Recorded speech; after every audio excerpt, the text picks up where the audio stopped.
सच कहतानी अरे कैसे कैसे भैया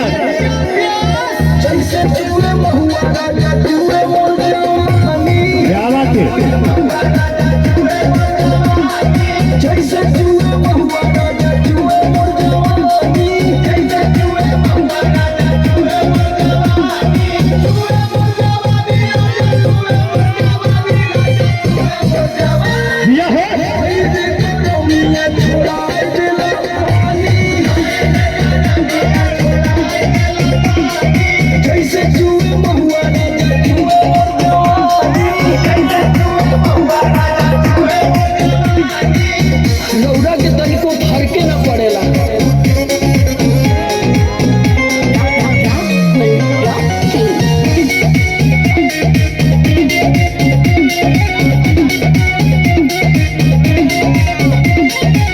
चैती बरिया में चले बतबाही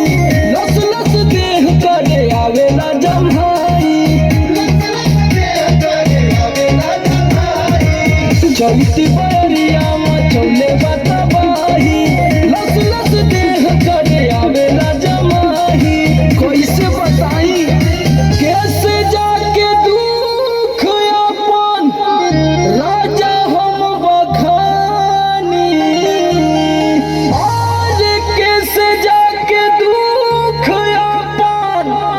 राजा हो बखानी पियऊ हो जैसे चूहे महुआ राजा